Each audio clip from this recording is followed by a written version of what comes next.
are not seeking a new Cold War. President Biden addresses the UN General Assembly. It's Wednesday, September 22nd, and this is VOA Asia. I'm Chris Cascale in Washington. Find us online at VOA Asia Facebook, Instagram, Twitter, and YouTube. Also ahead, documentary follows Afghan youth. Geopolitical challenges facing Germany.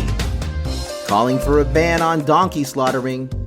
Vaccine mandates in LA schools. Fixing broken gadgets for free. It's all on today's VOA Asia.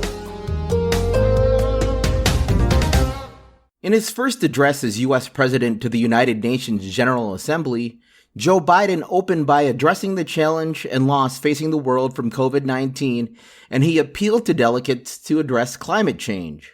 Will we work together to save lives, defeat COVID-19 everywhere, and take the necessary steps to prepare ourselves for the next pandemic, for there will be another one? Or will we fail to harness the tools at our disposal as the more virulent and dangerous variants take hold? Will we meet the threat of the challenging climate we're all feeling, already ravaging every part of our world with extreme weather? Or will we suffer the merciless march of ever-worsening droughts and floods, more intense fires and hurricanes, longer heat waves, and rising seas?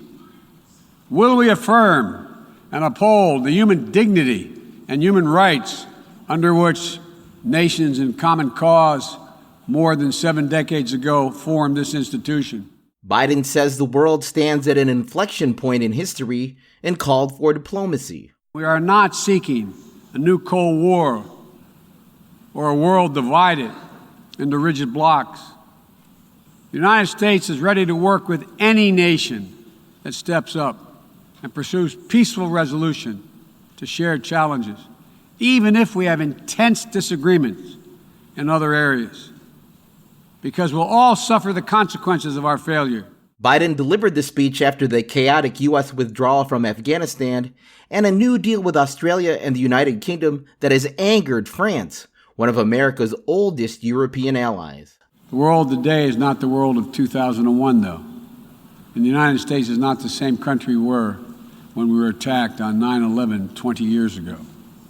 Today, we're better equipped to detect and prevent terrorist threats, and we are more resilient in our ability to repel them and to respond. We know how to build effective partnerships to dismantle terrorist networks by targeting their financing and support systems, countering their propaganda, preventing their travel, as well as disrupting imminent attacks. We'll meet terrorist threats that arise today and in the future with a full range of tools available to us, including working in cooperation with local partners so that we need not be so reliant on large-scale military deployments. Biden will host other world leaders at a virtual COVID-19 summit on Wednesday. We invite you to read more on our top story by following our Twitter stream at VOA Asia. We're also on Facebook VOA Asia and the voanews.com website. These are among the top Asia headlines you'll find right now on voanews.com. Lawyer says U.S. journalist in Myanmar jail seems disheartened. EU rallies behind Macron as dispute among France, Britain, and U.S. worsens. Regional extremists energized by Taliban takeover could pose threat to Pakistan and China interest, expert says. How a Western military pact for nuclear subs affects China. After Merkel, what role will Germany have on global stage? Expanded coverage of these stories and more are on Facebook at VOA Asia, Instagram, Twitter, and on the voanews.com website.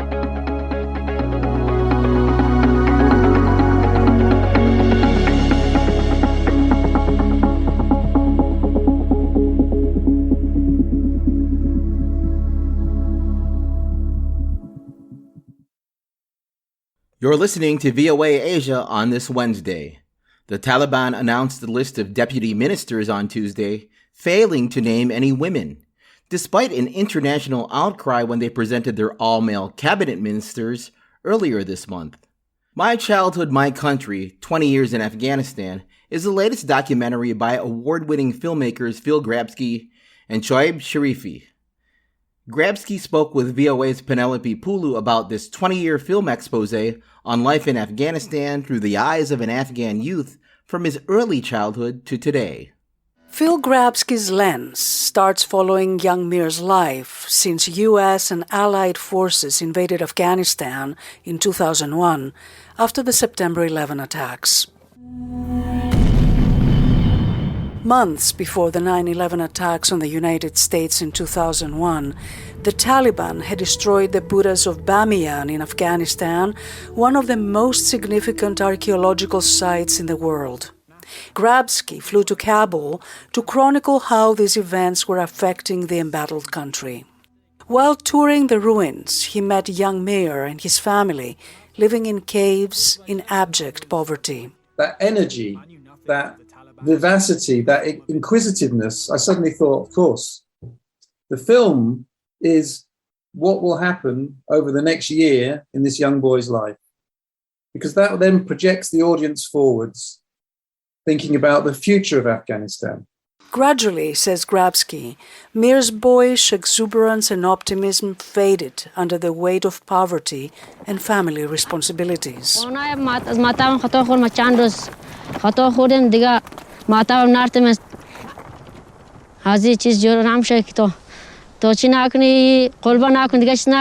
After years in front of the camera lens, Mir, now a father of two, has taken up the camera himself, working as a cameraman in Kabul. On May 31st, 2017, a bomb exploded in Kabul, killing more than 250 people and injuring hundreds. The blast missed Mir by mere luck. We would have to check under the wheel arches of our cars every single journey because the Taliban were employing and ISIS were putting sticky bombs and blowing up journalists and judges and election officials. I mean, it's horrific, horrible. Grabsky says recently he has not been to Afghanistan. It is no longer safe for Westerners to film there. His Afghan co-director, Shoaib Sharifi, has continued filming there, but even for him, it is not safe. I've met lots of courageous and brave women, but the Afghan women are something else, and even now they're out demonstrating. Unbelievable. They deserve our wholehearted support. Grabsky says, "My childhood, my country, 20 years in Afghanistan, is a labor of love spanning almost 20 years. It chronicles the forces that shape Afghanistan and its people." And it's very beautiful to look at. It's dramatic. It's funny. And above all, I think it gives you a real insight into the type of person that's currently queuing at the airport or arriving in your town. Penelope Pulu, VOA News, Washington. Read and see more on this story at VOA Asia Facebook. Still ahead on VOA Asia, geopolitical challenges, namely China, await Germany's new leader. Happening now in Asia, Taiwan is mulling the removal of a prominent statue of former President Chiang Kai-shek in what is described as a reflection on its authoritarian past. But the proposal has drawn mixed reactions. Stay up to date with VOA. You're listening to VOA Asia.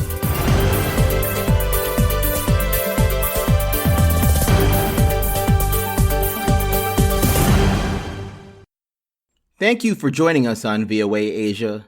Germany is preparing to elect a new leader in elections scheduled September 26th, as incumbent Chancellor Angela Merkel's 16 years in power come to an end.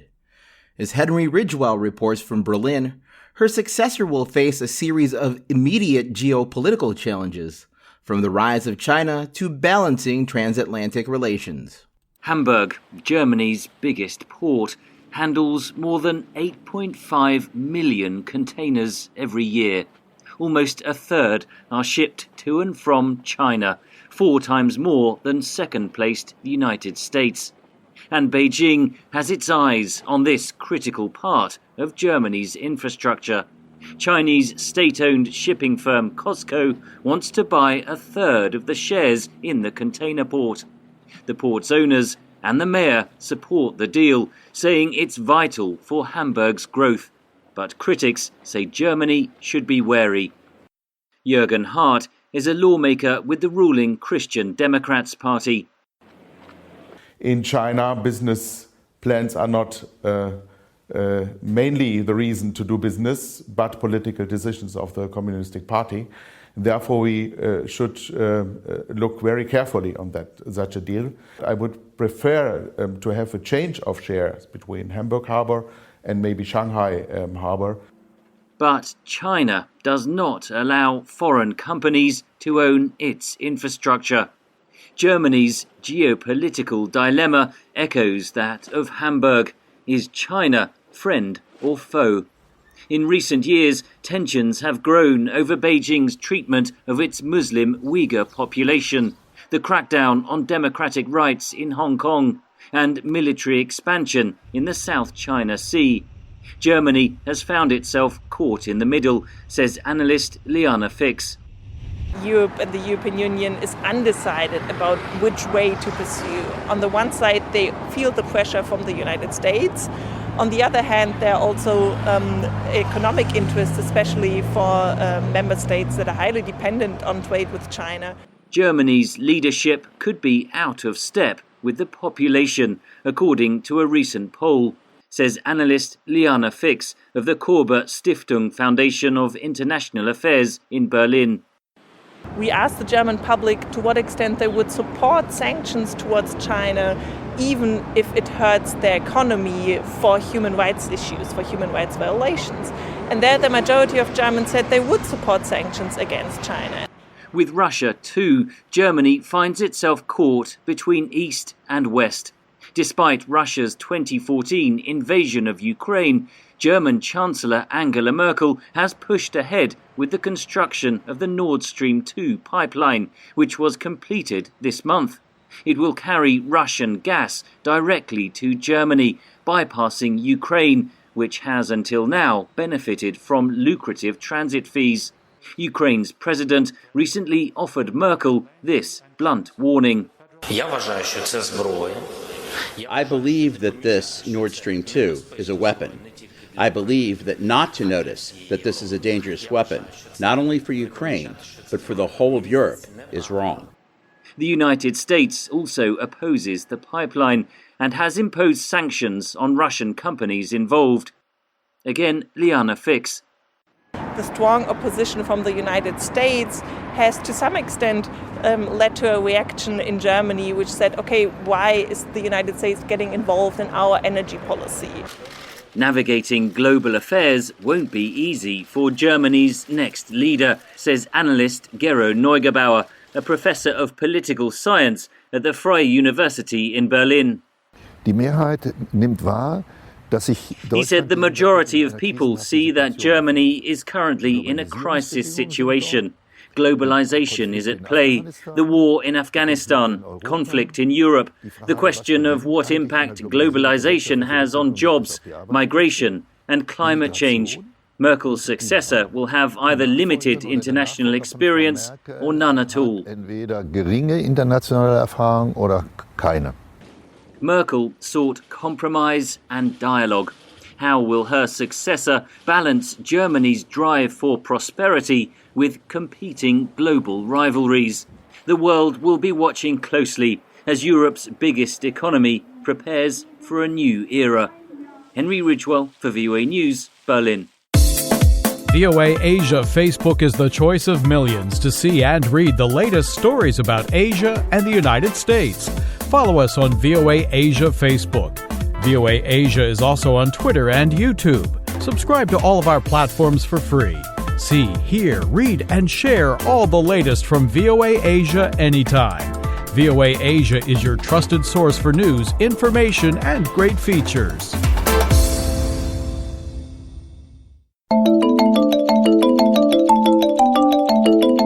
This news alert from VOA Asia.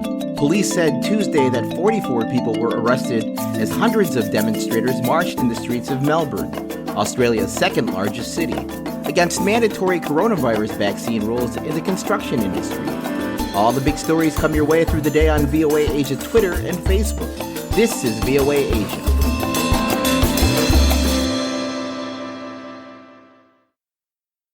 VOA Asia continues. Donkey owners in Kenya are demanding a permanent ban on the slaughter of the animals after a court lifted a temporary ban earlier this year.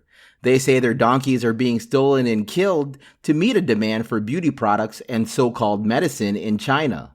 Victoria Amunga reports from Nairobi. Kinampet Sampare is taking stock of his remaining herd of donkeys, making sure none have been taken.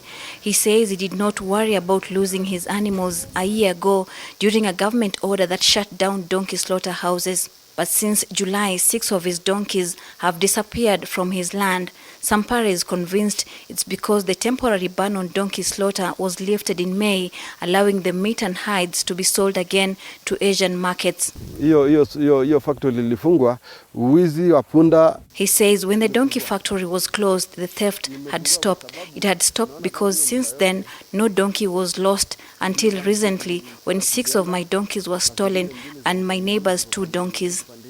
Tens of thousands donkey owners like Sampare are demanding a fresh and permanent ban on donkey slaughter in Kenya. In a petition, some 30,000 owners from 28 counties said their animals are vulnerable to theft from poachers. They say once stolen, the donkeys are being slaughtered for use in beauty products and so-called medicine sold in China. Animal rights groups are calling for a regional ban on donkey slaughter. Josiah Ojwang is the program manager of one of such groups, the Animal Welfare Africa Network. We also had a chance as ANAO and as members of the Association of Donkey Welfare Organizations in Kenya this year to discuss with members of IALA, the East Africa Legislative Assembly, the need to have this removed not just from Kenyan laws, but all over East Africa. Because the moment you allow donkey slaughter in Tanzania and you stop it in Kenya, the donkeys will move across the border and come. Kenyan authorities have appealed a court ruling in May that lifted the previous ban. That decision is due in October. In the meantime, the principal secretary at the State Department of Livestock, Harry Kimtai, told VOA that Kenya is not allowing the donkey slaughterhouses to operate without a valid purpose, such as disposing of donkeys that have naturally died. Yes, it has been lifted by the court, but in terms of administrative, we feel that we cannot just go by what the court has said. We said we have no problem. We have not stopped them from slaughtering, but we are saying our inspectors will not inspect. And until you show us evidence that you are in the production systems of donkeys and therefore there is need for you to slaughter. National figures show in 2019 there were an estimated of 1.7 million donkeys in Kenya. Victoria Amunga for VOA News, Nairobi. Making headlines in Asia, 8 hatchlings from one of the world's rarest crocodile species have been found in a wildlife sanctuary in eastern Cambodia, raising hopes for the continuing survival of Siamese crocodiles in the wild. Stay up to date with VOA. You're listening to VOA Asia.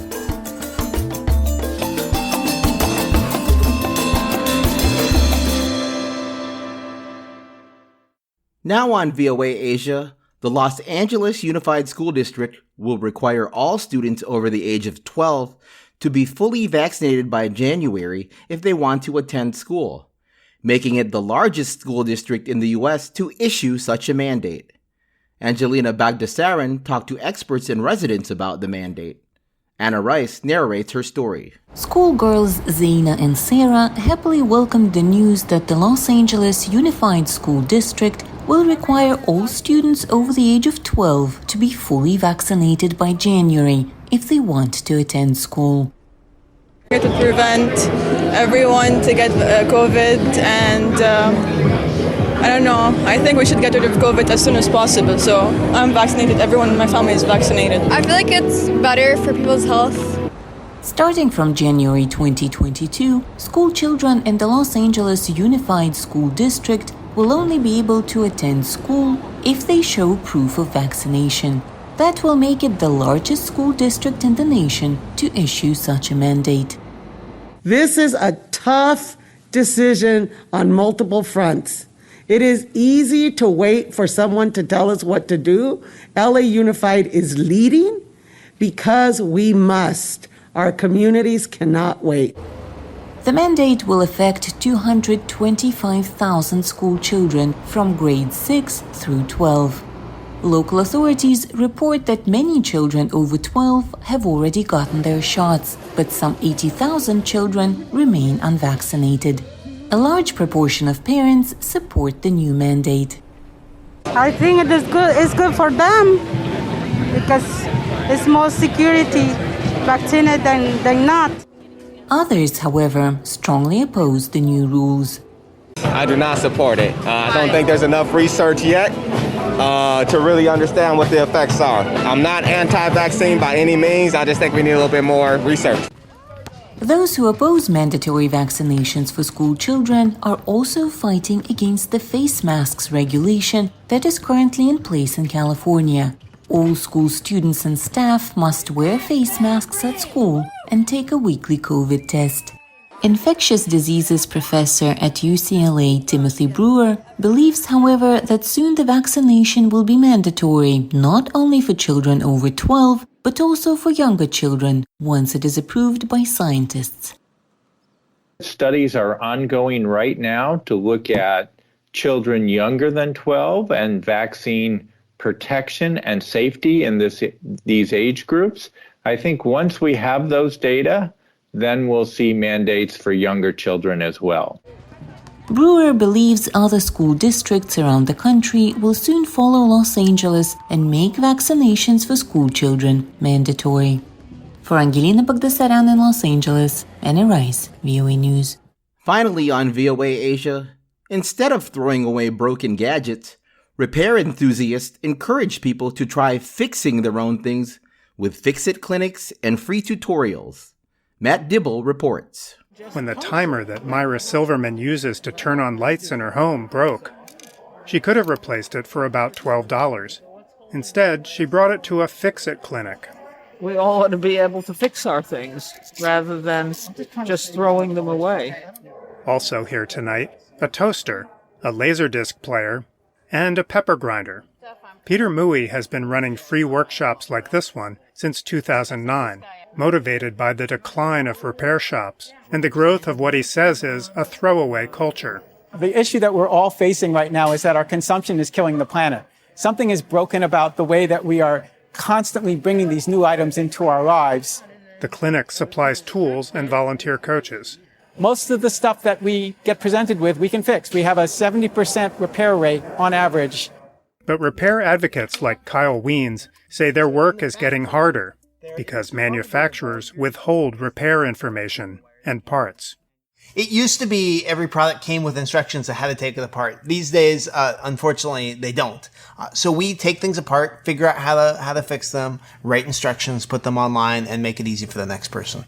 To help promote home repair, Wiens founded iFixit, a website that shares free repair instructions. We have over 75,000 guides. We'll show you how to fix your vacuum or your bicycle, your toaster, your phone. Pretty much anything that would break in your house, we probably got a useful repair guide for it.